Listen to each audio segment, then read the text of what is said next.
Hello everyone. आज मैं AIATC की जो मैथ्स का सेक्शन है, जो टेक्निकल सेक्शन में आता है, और इसका वेटेज अराउंड 30 मार्क्स का रहता है। 30 मार्क्स एग्जैक्ट का वेटेज रहता है।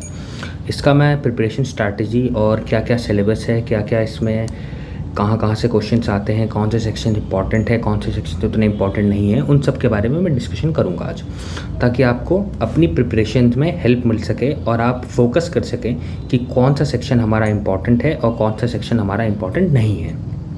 देखिए, पहले होता क्या था कि ATC में पहले होता ये था कि ATCs में इंजीनियरिंग मैथमेटिक्स आती थी।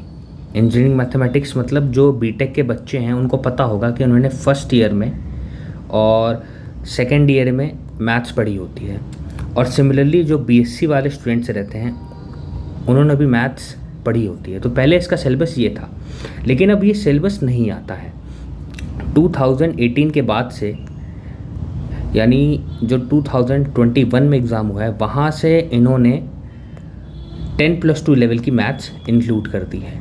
10+2 लेवल का मतलब होता है class 11th and class 12th की मैथमेटिक्स। तो जो भी आपको बोल रहा है कि इंजीनियरिंग मैथमेटिक्स आएगा या फिर BSc लेवल की मैथ्स आएगी, तो वो बिल्कुल नहीं आएगी। ये 100% श्योर है, क्योंकि ATC ने सिलेबस रिलीज़ कर दिया है, और ATC हर नोटिफिकेशन के कुछ दिनों बाद सिलेबस अपना रिलीज़ करती है, और पिछले 2-3 बार से उन्होंने 10+2 लेवल का एग्ज़ाम का जो लेवल है वो रखा है। तो आप ये हमेशा याद रखिए कि इंजीनियरिंग मैथमेटिक्स नहीं आएगी, ना ही BSc लेवल की मैथ्स आएगी। आपकी जो मैथ्स आएगी वो 10+2 लेवल की आएगी। तो अब इसकी कैसे प्रिपरेशन करनी है? देखिए, क्लास 11th और क्लास 12th का जो मैथ्स का सिलेबस है तो बहुत वास्ट सिलेबस है, और आना सिर्फ 30 मार्क्स का है। तो आपको देखिए, पूरा कवर करने बैठेंगे तो 1.5 से 2 महीने के अंदर तो नहीं हो पाएगा कवर, ये फॉर श्योर है। अगर आप हर एक टॉपिक कवर करने बैठेंगे तो आपको यहाँ पे सेलेक्टिव स्टडी करनी पड़ेगी। सेलेक्टिव स्टडी का मतलब होता है, देखिए, मेहनत तो गधा भी करता है, ठीक है, मेहनत तो गधा भी करता है, लेकिन आपको घोड़ा बनना है, हॉर्स बनना है आपको। तो आपको सेलेक्टिव स्टडी करनी पड़ेगी। सेलेक्टिव स्टडी का मतलब होता है कि आपको स्पेसिफिक टॉपिक्स पढ़ने पड़ेंगे और उन पे फोकस करना पड़ेगा। और ये स्पेसिफिक टॉपिक्स क्या हैं, इसका आइडिया कहाँ से लगेगा? इसका आइडिया जो लगेगा वो लगेगा हमारे PYQs से। PYQs का मतलब होता है प्रीवियस ईयर क्वेश्चन से। प्रीवियस ईयर के जो क्वेश्चंस होते हैं उससे आइडिया लगेगा। तो मैं ATC का एग्ज़ाम 3 बार दे चुका हूँ, जिसमें से 2 बार मैं सेलेक्ट हुआ था। पहली बार तो मैं DV आउट हो गया था, लेकिन इस बार मेरा सिलेक्शन हो गया है।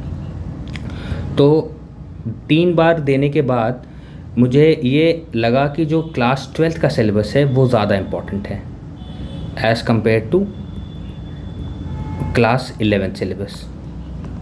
ये सिमिलरली फिज़िक्स में भी है, फिज़िक्स में भी ऐसा ही है। फिज़िक्स में भी क्लास 12th का सिलेबस ज़्यादा इंपॉर्टेंट है, क्लास 11th का सिलेबस उतना इंपॉर्टेंट नहीं है। तो क्या क्या टॉपिक्स है क्लास 12th में और क्या क्या 11th, ऐसा नहीं कि 11th का नहीं पढ़ना है, 11th का भी पढ़ना है, लेकिन यहाँ के कुछ टॉपिक्स पढ़ने हैं आपको, ठीक है।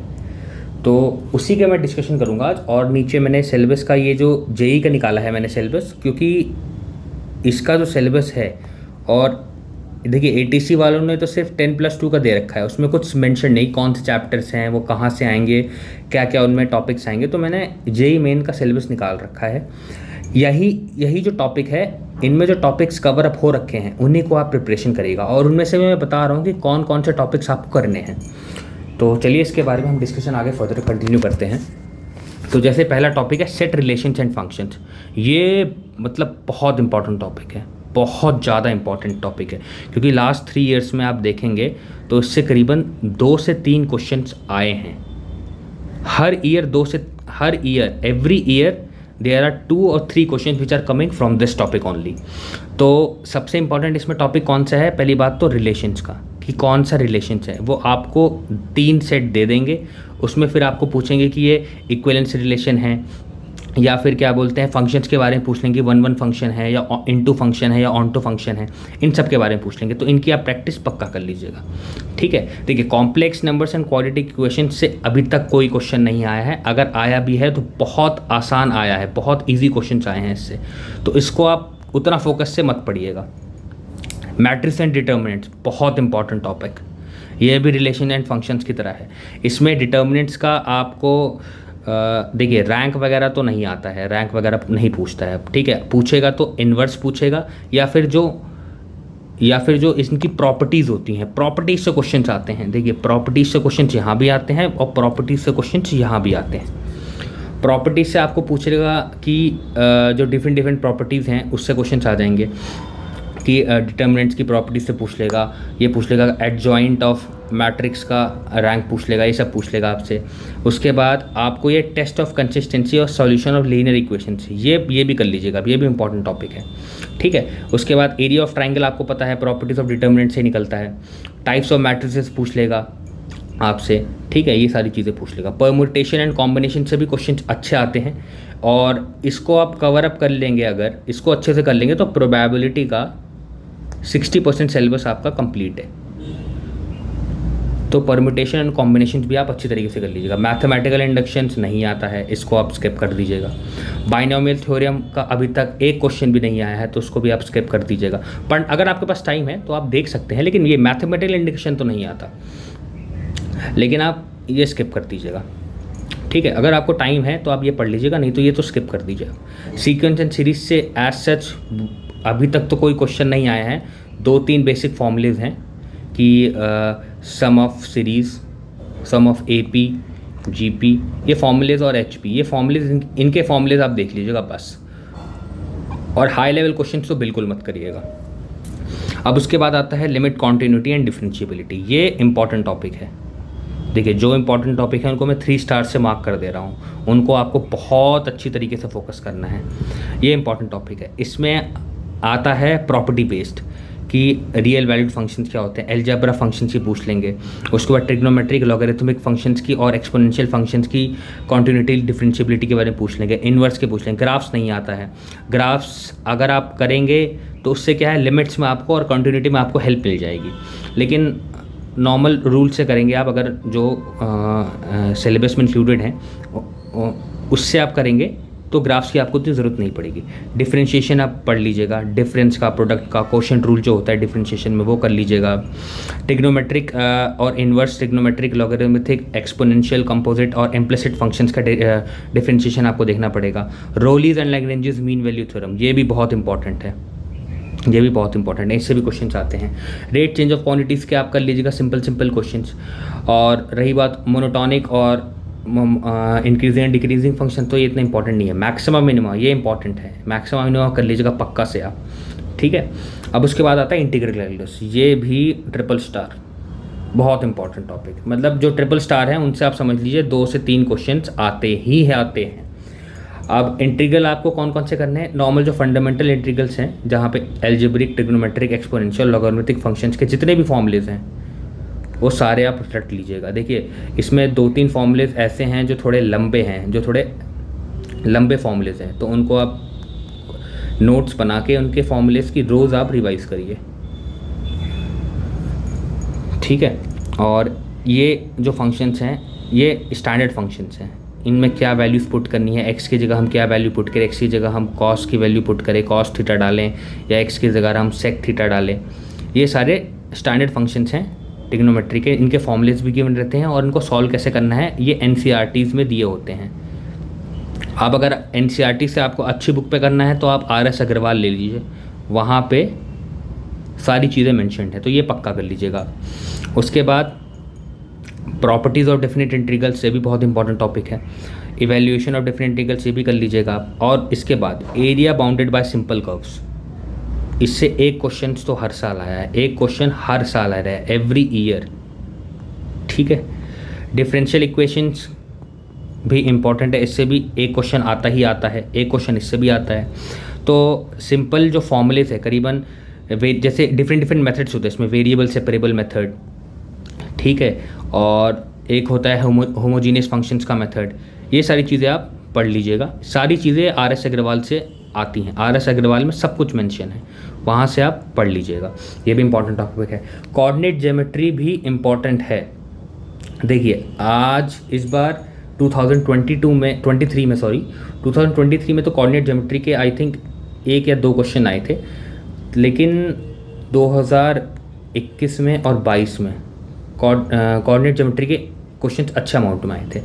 तो आप कार्टेशियन सिस्टम पढ़ लीजिएगा, डिस्टेंस फार्मूला देख लीजिएगा, सेक्शन फार्मूला देख लीजिएगा, और उसकी ट्रांसलेशन ऑफ एक्सिस का देख लीजिएगा। स्लोप, डिफरेंट फार्मूले होते हैं स्लोप्स के, जैसे होता है y = mx+c एक फार्मूला होता है, और एक फार्मूला होता है y2 - y1 upon x2 - x1 = y - y2 over x - x2।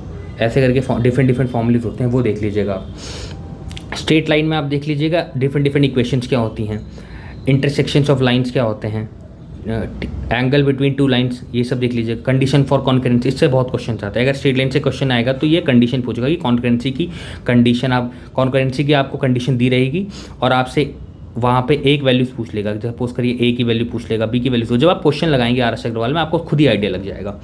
Distance of a point from a line, ये भी कर लीजिएगा। और उसके बाद इंटरनल और एक्सटर्नल एंगल्स, जो सेक्टर ऑफ एंगल्स हैं, ये इतना इंपॉर्टेंट टॉपिक नहीं है। ऑर्थोसेंटर्स के बारे में पढ़ लीजिएगा एक बार आप, circum centre of a triangle के बारे में पढ़ लीजिएगा, और equation of the family of the lines passing through the point of intersection of two lines, ये पढ़ लीजिएगा। ये फैमिली ऑफ लाइंस का कंसेप्ट है, ये फैमिली ऑफ लाइंस का कंसेप्ट है, उससे पढ़ लीजिएगा, ये भी इंपॉर्टेंट टॉपिक है। उसके बाद सर्कल एंड कोनिक सेक्शंस, इससे इस साल भी क्वेश्चन तो नहीं आया, लेकिन मैंने तो पढ़ा था इस साल, मैंने अच्छी तरीके से कवर अप करा था, तो आप भी इसको कवर कर लीजिएगा, क्योंकि कुछ पता नहीं कि यहाँ से क्वेश्चन 2 साल से तो नहीं आए हैं, लास्ट 2 ईयर से तो क्वेश्चन नहीं आए हैं, लेकिन इस बार मैं एक्सपेक्ट कर सकता हूँ कि आएंगे।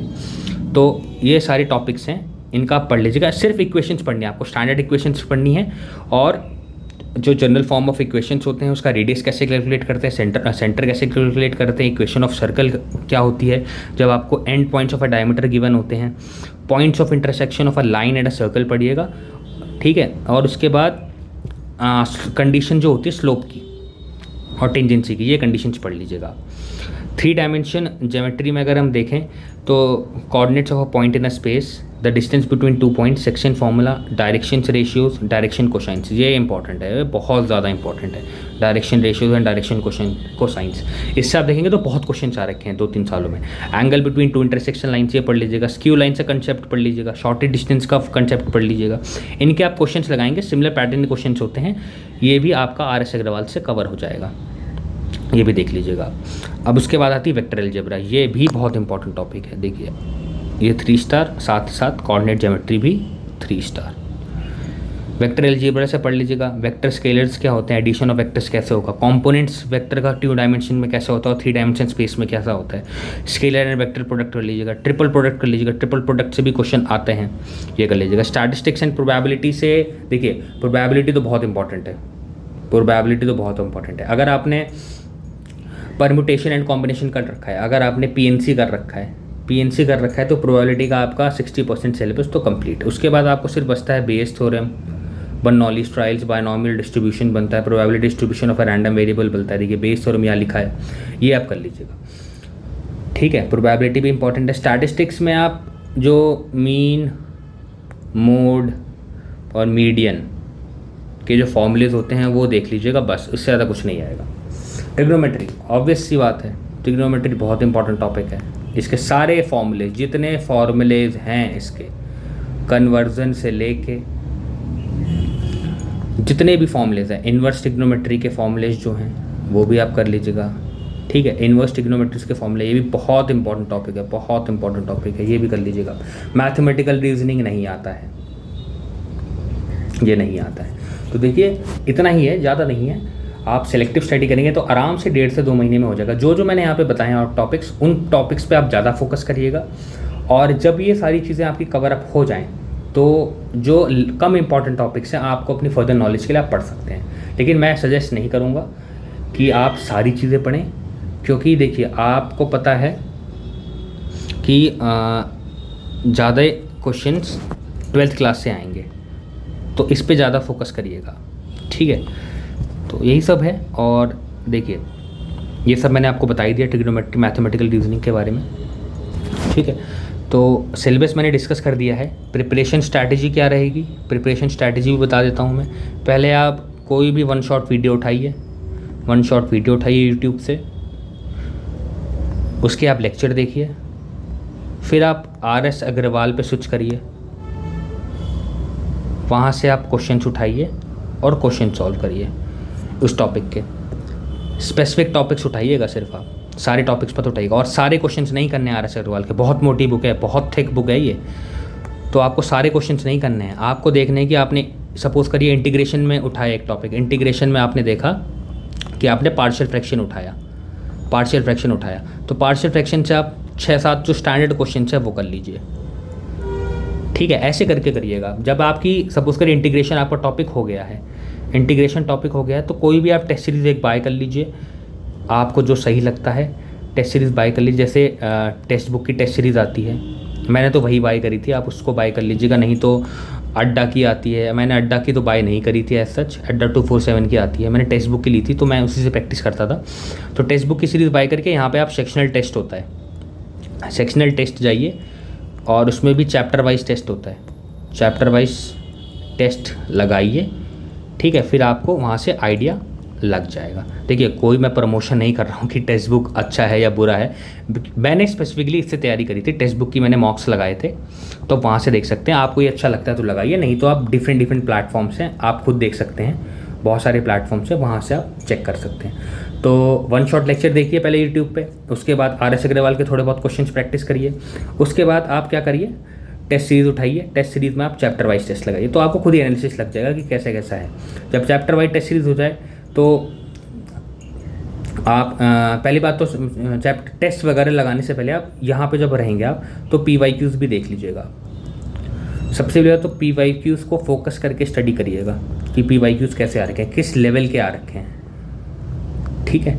तो वही करिए, वन शॉट यूट्यूब लेक्चर लगाइए, आर एस अग्रवाल के क्वेश्चन प्रैक्टिस करिए, PYQs का लेवल देखिए कि किस लेवल में आ रखा है, फिर आप टेस्ट लगाइए डिफरेंट प्लेटफॉर्म्स पे, चैप्टर वाइज टेस्ट लगाइए, उसके बाद फिर आपको लग जाएगा कि आपकी प्रिपरेशन कंप्लीट है कि नहीं है। तो यही है, बस सिंपल सी स्ट्रैटेजी है।